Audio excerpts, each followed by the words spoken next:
هي إني استعملت أدوات الكاتب الروائي. يعني أنا مانيش محلل، أو يعني في محللين كتير أحسن مني كتير، بس الحتة اللي عندي هي النظرة والأداة اللي بيستعملها الروائي، اللي تخلي إنك تنقل مشهد حي وتنقل شخصية حية. فده اللي استعملته في الكتابة الصحفية، بس من غير ما يبقى تأليف. يعني إني فعلا بروح للمكان وأستخدم الأدوات الروائية في نقل صورة حية ولكن واقعية عن المكان وعن أحوال الناس وكده. وجايز ده اللي مختلف شوية في شغلي يعني عن شغل صحفيين تانيين. I have two separate questions. One is about the nature of Eye of the Sun.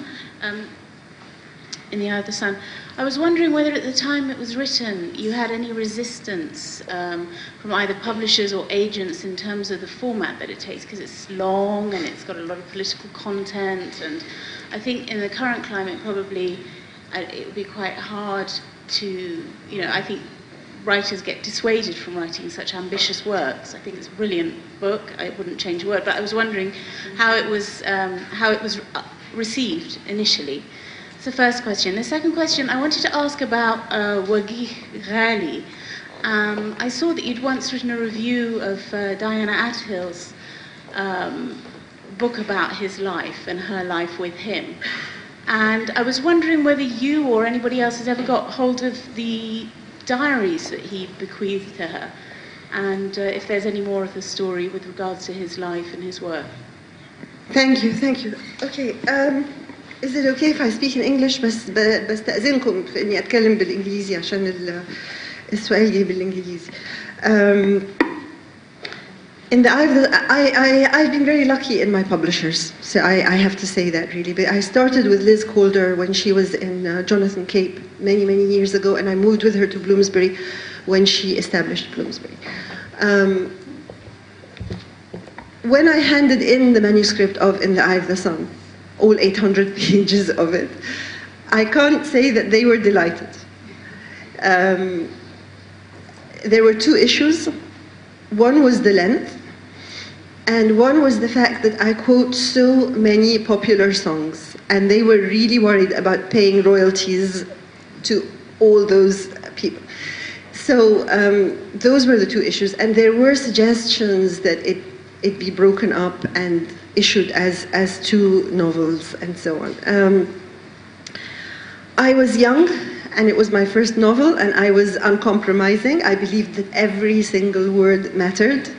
I don't know if I would have the same attitude now, but then I did. And so I just kind of kept insisting, and I discovered that it was almost exactly the same length, 330,000 words, as George Eliot's Middlemarch.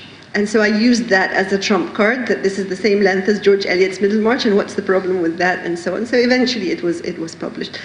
But I think that it has been, that the length has been a very big obstacle in the issue of translation.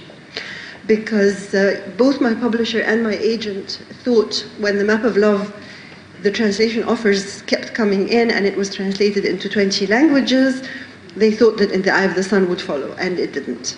Because just paying a translator to do 800 pages is just a lot. So that's one issue. For my own purposes, I would not write a book that long anymore. There just isn't life enough left, I think it's sort of getting smaller and smaller as I go on. The issue of Wagih Ghali, for people who don't know, there was an author in the 60s. When people used to ask me, now there are a couple more people who are Arabs who write in English. But until a few years ago, when people said to me, is there anyone else who is Arab or who is Egyptian and writes in English, I used to say, well, there was Wagih Ghali and he killed himself, and there's me. Wagih Ghali was really khusara. He was an excellent writer, and he got into a very bad situation. He wrote this one novel, Beer in the Snooker Club, and it's really good. But he was يعني he was from the Egyptian upper class, but he was poor. الأرستقراطية اللي ما عندهاش فلوس يعني. So basically you have a problem both ways يعني. And he ended up in England with no money and no work in the late 50s. And Diana Athel was one of the people who took him up in the publishing world. And he used to get just jobs kind of painting people's houses and so on. And he was a really good writer. And when Beer in the Snooker Club was published, it got some good reviews, but it wasn't like a big success so that it could take care of his problems. And he struggled on for a bit more, just doing odd jobs. And then he got into a really bad situation because after the '67 war, the Times newspaper commissioned him to go to Israel and to write some articles from Israel. And he did that. And I looked up his articles, and they are very honest. And really honest, and really يعني nothing treacherous about them at all.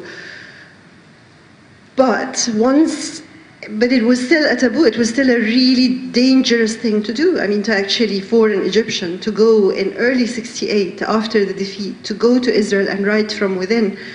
And basically after that, he knew he could never go home. He knew that he was in really bad trouble. And the articles, although they were good, they didn't like open the doors of heaven to him.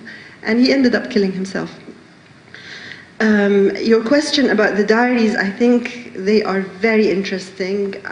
Nobody has been able, he left 500 pages of diaries, and it's Diana Athel who has them. She is very old, and it's possible that really it's only after she is no longer with us and there is a literary estate with an executor who looks at the literary papers that she leaves, that will be the moment when they will come out. But it's 500 pages, and she quotes from them in her book. She wrote a book about him called After the Funeral, where, I mean, I didn't like the book, but I loved his character as it came through.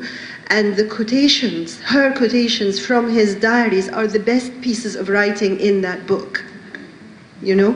And they are sitting there, and it would be amazing if somebody would edit them and bring them out.